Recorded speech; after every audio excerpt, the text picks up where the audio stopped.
Hello and welcome to another special episode of the GC Sunscast, episode 52. We're going to talk about the AFL Assistance package and the upcoming trade period for the Gold Coast Suns. I'm your host Shane. Joining me on the line is Tom. Welcome back to the show, Tom. It's been a great month. What'd you get up to? Hey Shane, how are you? Well, I made a few new friends on Twitter. We got 52, well, that's including you and me, so 50 friends on Twitter of the Sunscast. So I've been having a bit of fun, and a few of our followers have been joining in the frivolities, kicking back against all the haters, and oh boy, didn't Twitter blow up today when the news came through. Yeah, paying attention to big footy and social media such as Facebook and everything, it's really disheartening the amount of genuine hate towards a football side like the Suns. I mean, it's really unnecessary, and you sort of wonder what sort of condition these people are in to make some of these comments. But we're not here to discuss all the negativity around it. That's why we started this podcast, to focus on some of the good things and the positives. And let's be honest, most of those people out there making these comments don't know the difference between the Gold Coast and the Sunshine Coast. That's true. It's true, and whatever sort of vague and erroneous kind of arguments that people come up with, it's just like shooting fish in a barrel. It's such an echo chamber in Melbourne and in AFL that they keep on repeating the same lies until they all believe in them. Anyway, we're Team Optimist, and this is a new day for the Suns. It is. So before we continue the show, we've got to do our usual thing and thank all our Patreon sponsors who are still donating to the show. So thanks for that. And we do hope to reward you over the trade period as we do. I'm not going to guarantee we'll be back every single week, but I think we'll be doing a few more regular shows next week and the following week to discuss what's going on. So our Patreon donors: Old Soul, Jack's Dad, Paul Vosti, Tom Kim, Chris Moore, Kate Kelland, Brody Burgess, and James Wood. Thanks again for all your donation and support. Now, since our last episode, Tom, a lot's happened. Let's touch on a couple of small things first. The Gold Coast Suns BNF goes to Jared Witts. So, yeah, surprising that. I mean, we both had Witts up the top in our rankings, which we did in the last episode. Swallow was second, and McPherson was probably the surprise packet of that. He came third. And what's probably even more surprising is the Brownlow result was sort of switched around the other way, wasn't it? Swallow was our leading vote getter. Witts only got the one vote. Well, there's two things going on there. In one sense, Witts was probably the most consistently good player all year, and so the weird way that the Suns gather their votes, the system that since Stuart Dew came in, it's a little bit different. Each coach has had different ways of doing it. If you look at the point systems, that they're different ways they've used it. But anyway, Witsy definitely deserved the BNF. But at the Brownlow, Ruckman just don't get it. I mean, if you look at Ruckman who have gotten it, they've been absolutely dominant Ruckman, really. And I mean, is Adam Goods really a Ruckman? I mean, he won it as a Ruckman. So yeah, Ruckman don't do too well. But I think what did he end up with? I think he might have ended up with a vote. I think Witts only got the one vote. Yeah, you'd rather have one than others. But who else polled in the Brownlow? Who was a little surprising? Off the top of my head, I know Jack Martin got, I think, 5 votes. He did. That was only, I think, 2 games in our first 4. I'm pretty sure McPherson did poll a few votes as well. Tuke Miller did. Yeah, Tuke Miller as well. I don't think there were too many others. I think we only had 5 in total. Fiorini. Ah, yes, old Fiorini. No, but Swallow got the most Brownlow votes out of the group, and you don't, when you come dead last, you don't expect to get many. So I think they were hard won. You know, if a lot of those votes were in losing sides. Yeah. I All right, well, let's jump ahead to the AFLW news that was announced. Kalinda Howarth and Taylor Smith joined the Gold Coast Suns women's side. And great news, they're both great. They're both Gold Coasters. So we get some more Gold Coast talent on the list. And looking forward to the start of the AFLW season. Yeah, well, look, a lot of the list is Gold Coast produced academy players who went to Brisbane or got picked up in the draft and elsewhere. The players who, when they first sort of got old enough, there was no AFLW and they went and played VFLW and other competitions. So, really, really good. For, just like back in the day when the Suns men's comp came into things, it's a chance for local talent to actually aspire to something rather than having to, the Nick Rewalds and the Dane Beamses of the past never had the Gold Coast Suns. So the AFLW players now have their own team as well, and it's so exciting. I mean, Kalinda Howarth, she got drafted to the Brisbane Lions, and she told all of her teammates she considered herself a Gold Coast Sun. Oh, it's great news. All right, we've also got some delistings. Connor Nutting, Jack Leslie and Brad Shear have all been told they are no longer required at the football club. A bit of sad news with a few academy boys there. Yeah, I'm still not over it with Connor Nutting. I think 2 years on the list and he never got a chance to play an AFL game, and he was one of the best NEFL players of the year. He's Alex Sexton clone. Give him a couple of more years, and he'll play AFL. I kind of hope we re-rookie him, because maybe a senior list spot was we need that for Rowell and Anderson and whatnot. So, but yeah, the others, Sheary, he gave good service. So did Jack Leslie. But we've got this big assistance package that we're going to get into in a minute, and someone had to go, and all the talent we brought in the last few years, there's still a bit of churn there, so there might even still be more delistings. We don't know. Yeah, I certainly expect there will be, especially with the news we hear today. We do have. We'll get into all that later. Before we move on, we have a couple of things just to clean up. First of all, we are live, so if you are listening to us live, jump on over to the chat on Spreaker and interact with us, ask us some questions. Otherwise, just put a comment in the Facebook. I'm monitoring the Facebook page as we're going, and we'll try and get around to any of those comments. And also, I just want to put out a congratulations to long-time Suns cast listeners, Robbie and Hannah, who got engaged the other week. So just congratulations to them. I met them a few weeks ago. And, all the best to them. Yeah, well done, guys. Okay. Now, into the real nitty-gritty. We're going to get probably a bit heated with some of these things. Now, the first piece of news which came out once the season was over was Jack Martin had requested a trade.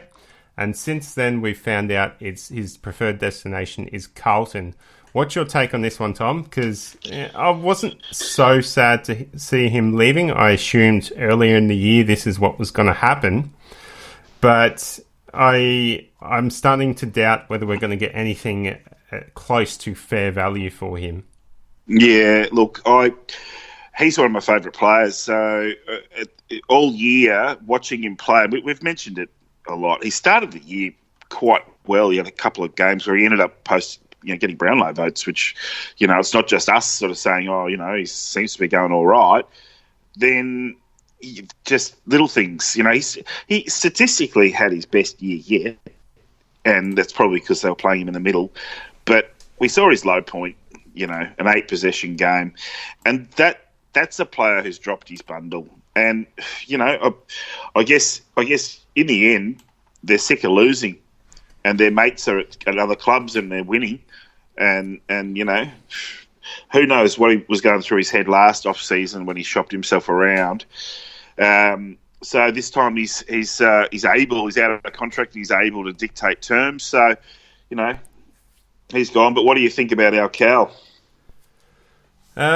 that was the one that I was going to get riled up about. Now, we stuck up for Cal Archie early in the season for some off-field incidents, and, we still stand by that sort of stuff, but it's very disappointing to hear someone that you stand up for and fight for turn around and move on.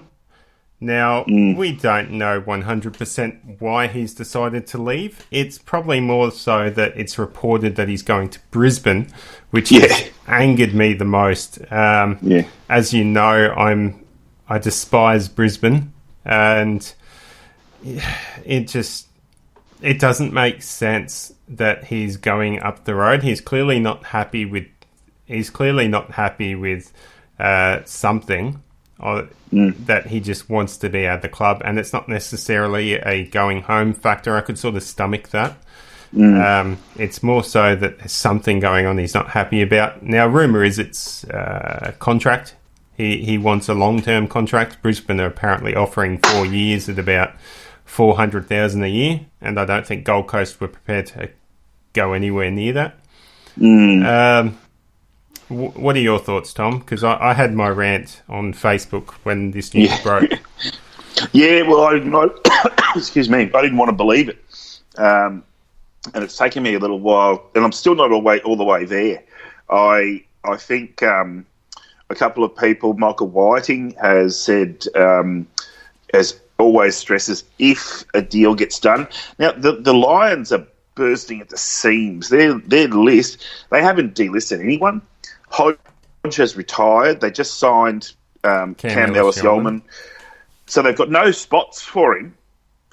I don't know. Like, we could probably talk about this at further length, but I'll just put it out there. There's bound to be a player on the Brisbane list who's sick of playing NEFL, who wants to come to the Suns to get a chance at playing first grade. So a little players trade and maybe a couple of picks in there to balance the ledger, because Brisbane don't have as many picks as we do now, so. But I don't. Brisbane haven't been dealing with us very well. There was the Jared Lyons sneaky little deal that happened with the Lions. Basically buttering him up after the bloody trade period. They could have at least put in a decent deal.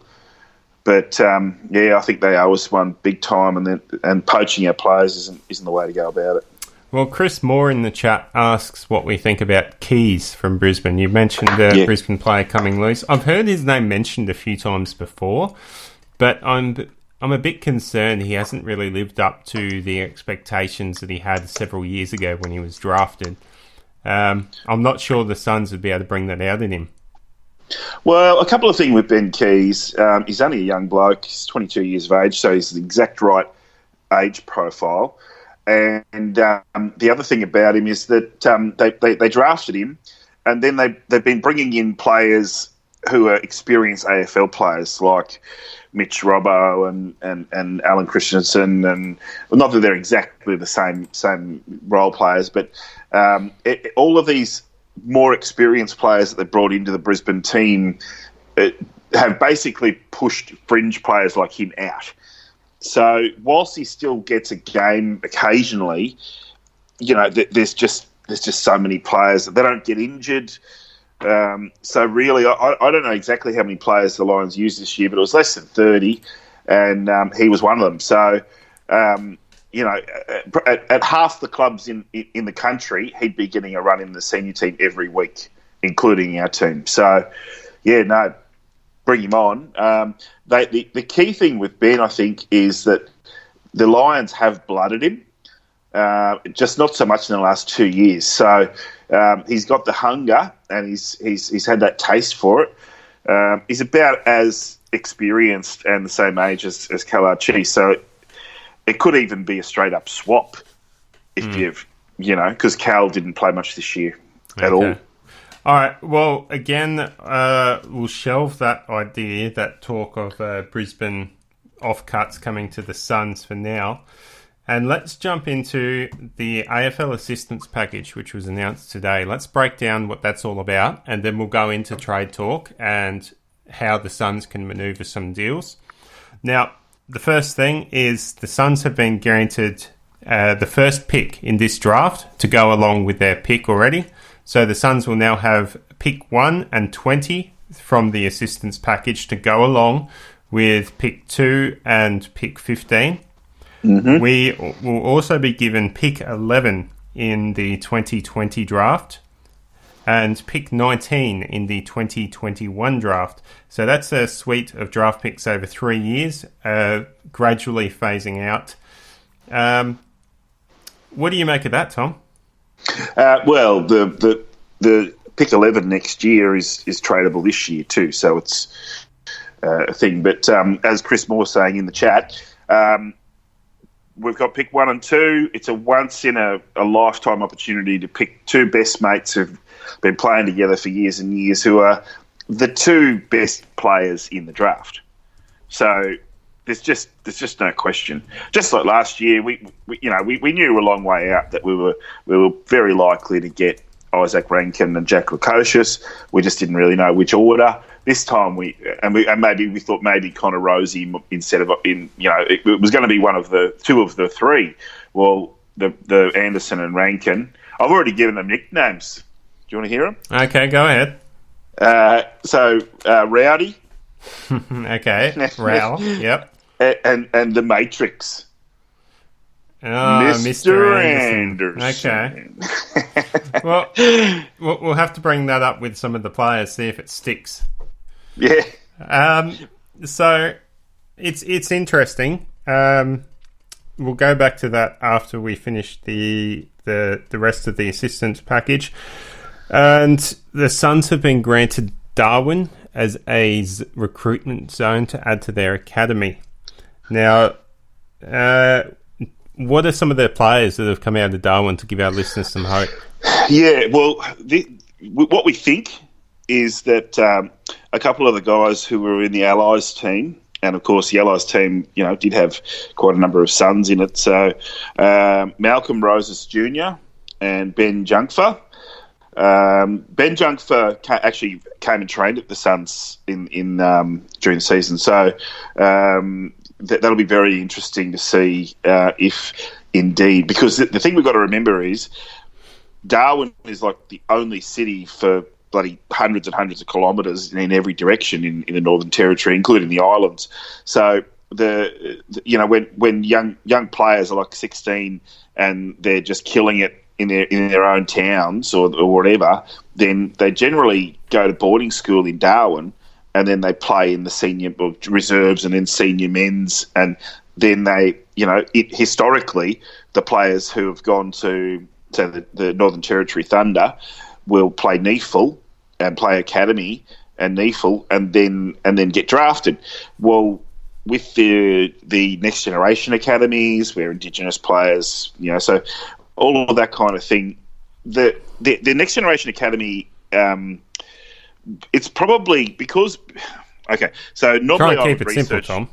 Yeah, normally I'd research the hell out of this and give you a straight answer, but the fact of the matter is, with all of the noise on the internet today about this assistance package, it's impossible to Google Gold Coast Suns Northern Territory Academy without getting 1,000 other things. So the Northern Territory AFL have said that they'll make things much more clear next week as to what they plan to do in response to this. They've welcomed it.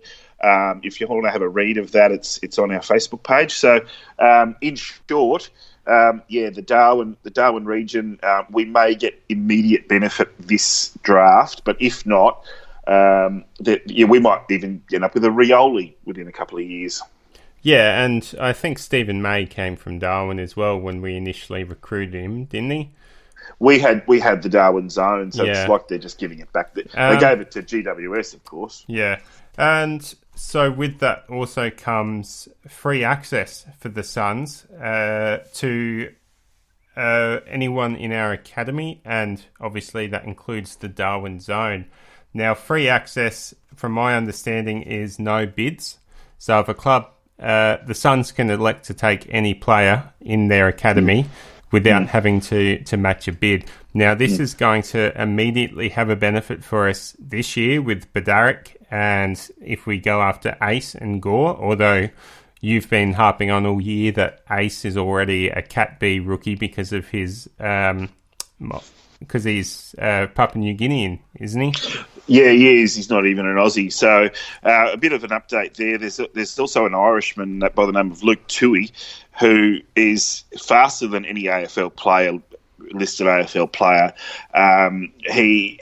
He's come to train with the Suns twice since August, and we're just waiting for today and waiting for the trade period to open up. So at the right time, Luke Tui it's I think I worked out the other day it might actually be Toey, Luke Toey, and Ace will be just straight on the Category B list. Won't even have to go to the draft. But now we've got this system where maybe all of our academy players, doesn't matter where they come from, they're all able to be stuck on there. Yeah, and the biggest one next year will be God, I'm blanking on his name now. Alex Davies. So he's likened to a Pendlebury clone, probably the biggest talent we've had come through the academy since Jack Bowes. So what's expected to be a first-round pick, possibly a high first-round draft pick, is essentially going to walk free to the Suns, which is great news. And he'll be playing. He's already been playing knee football for us. He'll be featuring very heavily in the Allies next year. Okay. Alex Davies is a funny case because they compare him to Scott Pendlebury, which is pretty exciting. But Scott Pendlebury's wife's name is Alex Davis. So whenever Pendles reads something about the next Scott Pendlebury and it's his wife's name, I think that's hilarious. And I've got the hot tip that the under-16s from this year, who will be under-17s bottom ages, they're the best group of academy players. I'll shout out to Errol Harris and his son Austin Harris. As an under-16s player who's been winning all the awards this year, and he'll be no doubt making his NEFL debut and his Allies selection this year. Oh, fantastic! Next year. To finish off the assistants, we've been given up to 10 rookies. Now that's interesting wording, up to 10. Now it doesn't specify if they're Category B rookies, Category A rookies, or a combination of both. Now, correct me if I'm wrong, Tom, but we have 4 Cat A rookie spots and 4 Cat B rookie spots. No. We had 4 Category A, and they gave us extra. So we've got 7 Category A rookie spots. No. Okay. All right. You want me to go through it? Break it down. We had 4 Category A and 3 Category B, and they gave us extra Category A spots.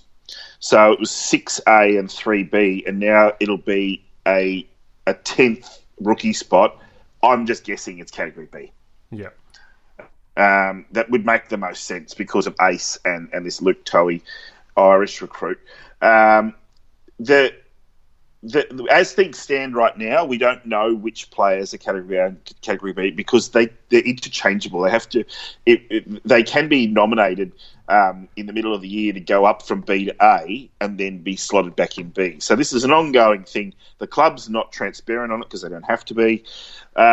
So where we are at the moment with our list is we have 36 senior players and we have 6 rookies.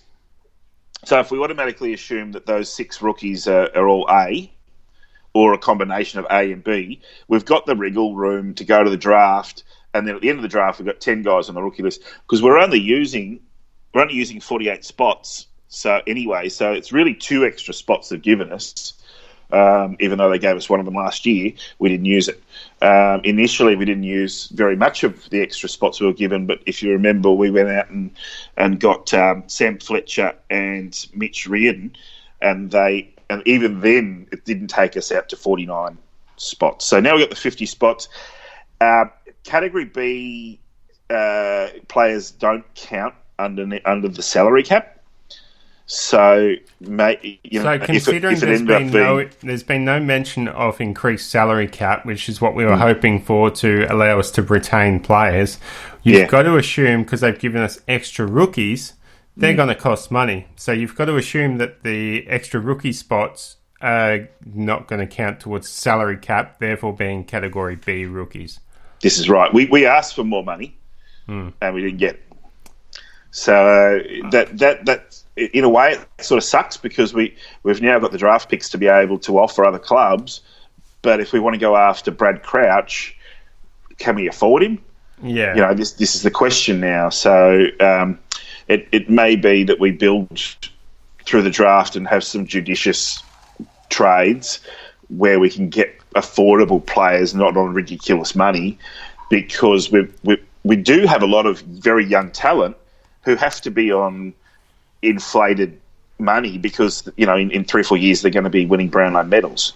So Well, the amount of uproar and outcry regarding the assistance package today. Is it the AFL or is it the VFL? Is it? I totally agree with Tony Cochrane. He came out and had a good speech today about the other clubs just having to suck it, basically. And then idiots like Jeff Kennett come out and criticise the creation of the club to begin with. He was on drugs. You've even got, list managers and higher-ups at other clubs, such as Adelaide, who put out a press statement basically shying away from it, but saying they've made their feelings known. You've got Brisbane complaining about it as well. It's getting quite out of hand. I mean, for God's sakes, it's a couple of draft picks. It's not going to destroy their world. People have gone past hating us for not winning ever. They now hate us because they believe that there should be a team in Tasmania instead of us, and they now hate us because money's been poured into the Gold Coast instead of into the Northern Territory. They've all got their own agendas, and surprising people like Terry Wallace. He will in 1 minute contradict himself 53 times about the Suns. Mm-hmm. He'll go one way and then he'll go the other way and then back and forth, and you just think, what goes through their heads? Do they just say the first thing that they think of? Yeah, well, I'm certainly listening to Trade Radio, and scratching my head, going, "Why the hell am I listening to this crap?" I know there's a couple of guys who are good. Yeah, Mitch Cleary, he's doing a good job, and our Cal Toomey, he's always got something good to say about the Suns.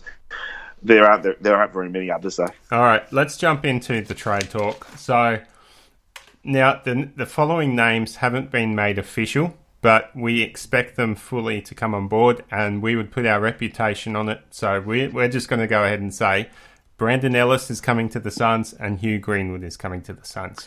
So that gives us a pacey wingman in Brandon Ellis, two-time premiership player, 170-odd AFL games. 176, 26, and he's going to provide something that the Suns desperately lack, which is that outside run and the ability to actually use the ball and hit a target. Yeah, now you had some great stats on this. He's really in the prime of his career. Yeah, people think Brandon Ellis, and they think maybe 2013 when he was sort of first started to play. He started a bit earlier than that. He's pretty much, his career has been parallel to the Suns. It's just that his trajectory's gone up with the Tigers, and the Suns have sort of went up a little bit in the middle and have been down at the bottom ever since. So he's the perfect age. People remember him when he was sort of a leaky backman who would often, just do something that looked really dumb, and with his platinum blonde hair, he just stood out like a sore thumb, and I remember I was one of the haters. I said to my Richmond mate at the time, and he still reminds me to this day every time they win the bloody flag, that I said that Richmond had to get rid of Ellis or they would never win the flag, and I was totally wrong, and I'm happy to say I was wrong, because without him they wouldn't have won 2 flags. Maybe they would have won 1. I don't know, but they can't keep him. They can't afford him. No, they got a whole bunch of players. So and it's sweet revenge, because they just walked in and took Tom Lynch, without actually giving us anything in return, and the AFL paid the bill, and now we can just walk in and say, "Oh well, you've won 2 premierships now." And there's a lot of complaining free agent. There's a lot of complaining about Brandon Ellis and the rumoured contract he's on and the dollars. But in all honesty, the Suns are desperate for mature talent. We lack outside pace and just players that have good disposal efficiency. I'm open to spending whatever it costs to get a player through the door. It's not like we're breaking the bank trying to cover all of our salaries. We got rid of everyone that was worth any money over the last few years. So it's time to sort of bring that back up, and we need mature bodies to help these kids. We can't play money ball strategy or anything like that. We just got to get what we can, and if that costs money, that costs money. But Brandon Ellis comes to the club with great character and with great experience and maturity, and he should hopefully be able to grow and develop some of these kids coming through. Now, Hugh Greenwood, he's 190-odd centimetres, 92 kilos. He's 28 next year in March. But he only started AFL football when I think he was 25. Back in 2017 was his first year. He's been averaging 17 disposals a game over his career. Tackles over the 6 tackles a game, just under a goal a game as well. He's pretty consistent, 2.5 marks a game. He's fairly consistent with that, but he's got potential when he's given more responsibility to improve. Now he's stuck behind Adelaide midfielders, the Crouch brothers, Sloan as well, Cam Ellis-Yeoman at times, and Laird, all the other Crows midfielders. He's always sort of struggled. He did play 22 games last year, but I think this year suffered from a bit of injury and only played 14. Now he's going to come to the Suns on a rumoured 3-year deal with another year that can be triggered if he reaches games. And my understanding is it's going to be around that 350 to 400,000 a year mark. Again, that's actually quite effective cost-wise for what we're getting with Hugh Greenwood. And I think he can have an immediate impact, not just play in the midfield as an inside mid, but he's got the talent to basically play wherever the coach wants him to, whether it be down in the forward line or off the half back. I really think Hugh Greenwood's a great asset for us. Yep, totally agree. You mentioned it all, and what it really comes down to with the last couple of years' trades is character. So, I'm not going to name any names, but there are players who have been brought in the last 2 years who, maybe if we had our best team on the track, that their individual input would increase and everything would be all happy days, as it was in the very early season. But a guy like this comes in and he'll probably be playing best 22 from round one. And if he's not, he'll be depth and, fighting to make his way into the team. So it's only a good thing, but it's the character. Like he went overseas and played basketball in college basketball in America for 5 years. Like he played all of his junior footy up until 17, I think he was. So he's had experiences that the young guys at the Suns are just going to look up to him and go, wow, you're amazing. You travelled the world with basketball and then you changed sports and you're still playing at the highest level. Yeah, so excited about Ellis and Greenwood. Now, let's talk about some more players that aren't confirmed but have been heavily linked to the Suns. First off, let's just get it out the way. Burgoyne and Eddie Betts were heavily spoken about for the Suns. Unfortunately, it didn't come to fruition. It sounds like Burgoyne did the whole tour and everything, and rumours are family reasons. At the last minute, he decided it wasn't the best fit for his family, so that's unfortunate. And it seems like Eddie Betts has taken a similar path, although I don't think he got as far as touring the facilities. Now, not a done deal, though, is it, with Eddie? Until you hear it from Eddie's mouth, I don't think anything's happening. I think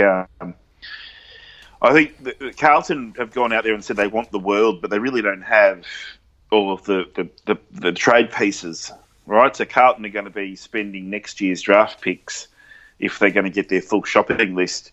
And I don't think it takes a lot to get Eddie, but it's the money factor. Well, so if we happen to be, just stand in the slips waiting for a player to come through when negotiations break down, he could be one of the slips to us. Well, speaking of costs, I mean, we've discussed Ellis. He's a free agent, so he's not going to cost the club anything to get him. No. Greenwood is uncontracted, so if we want to play hardball, we could get him to walk through to the pre-season draft. However, true, I think his value is worth a third or fourth round draft pick, and Gold Coast would probably be willing to hand that over to Adelaide. But it depends if Adelaide are going to try and play a hardball.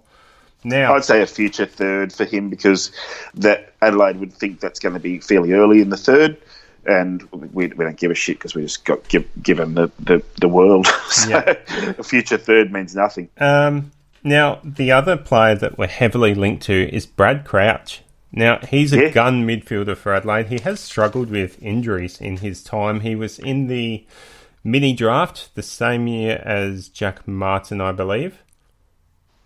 Was it Martin or Jager O'Meara? It was one of the two. I think it was O'Meara and Hogan, and then Martin and Crouch. That's right, yeah. So that the Crouch brothers came to Adelaide in vastly different ways, but they did come together. There's whispers today that there might be a bit of a push on from the Crouch brothers to go both come to the Suns. Yeah. Now I don't know how that would work. Let's start by talking about Brad first. Brad had his best year for the Crows this year. I think he played every game. He was their leading Brownlow vote getter as well, with about 14 from memory, which, that's, I think, double what David Swallow finished up with Brownlow votes. So he'd easily be our best player. Yeah. However, he wants, apparently, from his manager, he wants $5 million over 5 years. Now, that is way ridiculous. Too much money. And if that's what it's going to cost for Brad Crouch, not even I am willing to pay that. Can I tell you one way it gets done, and not at that much, but one way he becomes an instant millionaire. So 2020, 2021, 2022, that's the end of the broadcast deal, and the next salary cap increase will be significant. So list managers need to sort of gamble a little bit with the long-term contracts that go beyond 2022, which not a lot of ours do. But the ones that we have that go beyond that, we can sort of pay overs now, because later we'll have more money to spend, but they'll still be on the same pay. So there is a way to do it, but not at $1 million. No way. No, I think if he was to... I'm happy with the 5-year contract. I think that's understandable. But I think $750,000 to $850,000 is probably the most you'd want to be paying for someone like Brad Crouch. And if we're going to trade for his brother as well, then they both have to take a pay cut. Exactly. Now, if Matt Crouch comes along, not only... Let's just talk about off-field for starters. First of all, we're going to have to give up a lot more to get a trade done with Adelaide. Now, Adelaide are going to come after picks 1 and 2 if that's the case. Now, they're not going to go anywhere. They're going to Rao and Anderson. So, realistically, I think the best case scenario for the Suns anyway would be a future first and possibly the pick 11 as well. For both pick 11 brothers. For sure. But, and financially, I think both Crouch brothers would have to take a bit of a pay cut and split the wage for the sake of being able to play with each other. Exactly. Now, the issue though on field, I don't think we could support both Crouch brothers. They're very similar players, inside midfielders. We're already stacked with inside midfielders. It's going to impact the development of Brody and. I'm drawing a blank on our inside midfielders. Tuke Miller's in there as well, but he is more flexible enough. We've already earmarked. He's gonna become a part-time midfielder and play a very valuable role as a tagger occasionally. He can play forward, he can play back, but he's the thing that's got to give. He can go onto the ball every now and then, and Dusty McPherson can go on the ball every now and then. But if we bring in Matty Rowell, and I don't even know if Anderson will be developed enough to start mid, but someone like Brad Crouch would just be the immediate bull. Davey Swallow could play a little bit more forward every now and then because, let's face it, he's a good mark and he kicks these clutch goals. It just gives us so many options, doesn't it? Yeah, I guess the players like Miles and Brodie would probably be on the outskirts if that was to happen. Now, I suppose Miles could be relegated to a Neefle sort of role. But someone like Brodie, I'd like to see him try to fill his potential and need to be given game time. We saw what he was capable of, and Brodie could really be a star for the Suns. But yeah, I think at this stage, just the one Crouch brother. Matt's contract, I think, ends in 2021, so he's got a couple of years still, and maybe look at bringing the brother over then. It could be best for both clubs. If I certainly wouldn't want to lose Lukosius though for the cost of Crouch, because I think if we lose Lukosius, then you might as well say goodbye to King as well. I think those two are tight buds, and if one of them goes, it sort of encourages the other one. Yeah, exactly. And what we need to do is consolidate these good years that we've had, 16, 17, 18, and now 19. There's 4 drafts and trade periods where we can really put the 40 core players and 10 sort of fringe players in one group together to move forward. And there'll be natural attrition each year, but we're only going to be talking about five or 6 players each year. And the older players will eventually retire and all the rest of it. The new bunch will move through. And 10 years from now, we'll be playing in grand finals because of this package. But we can't screw it up. Yeah, and that's what I think. The AFL concessions were worded in the way that they will reevaluate the picks at the end of every year. Now, to me, that's people are saying, that they can take them away. No, to me, that's saying to the Suns, we expect you to use these extra picks to trade for players. We've given you pick 2s and pick 1 so you can get Rowell and Anderson, but we need you guys to get some experienced players. And that's, to me, what makes sense about all these other picks that we've been given. And I fully expect the club to try and do that, especially if they can get someone like Brad Crouch. I think that just completes our midfield and gives us a fighting chance to try and develop some of these players. Yeah. And there may even be a little bit of wriggle room in there that if we come dead last twice in a row again, that they might even give us another priority pick, especially if the worst happens and say King goes home or whatever. Hey, I want to chuck one speculator in there. I'm against it, but a lot of fans. No, we seem to have lost Tom. Sorry, Tom, you cut in and out there. Have we gone over? Just about. I've got one question on Facebook. Rod Walsh wants to know, how do you interpret the academy bidding concessions? So we've got 7 vacancies on our list going into the draft. Can we just select Connor Bednarik and say we're using our 7th highest pick on him? I'm pretty sure it's something along the lines of that, although I'd expect basically the club can say prior to the draft that they want this player. Yeah, maybe rookie drafting. Yeah, but similar. We'll have to find out. That's a big thing. The AFL announcement today was vague. Yeah, very vague. A lot of different media commentators have interpreted it differently. I'm not certain that we've interpreted it properly, but I'm happy to go with this at the moment because ABC and AFL.com.au have said that we get access to all academy players. I originally interpreted it as just the Darwin Academy players we could pre-list. Okay. Like we pre-listed the mature age players. All right, Tom, that's a wrap for the show tonight. Thanks for joining me. And all of our listeners, fingers crossed, we'll be back next week with some more trade chat, as next week is when the trade period kicks off and we can bask in the glory of all the names that the Suns are finally going to get. Go Suns! And it's the free agents first off the rank.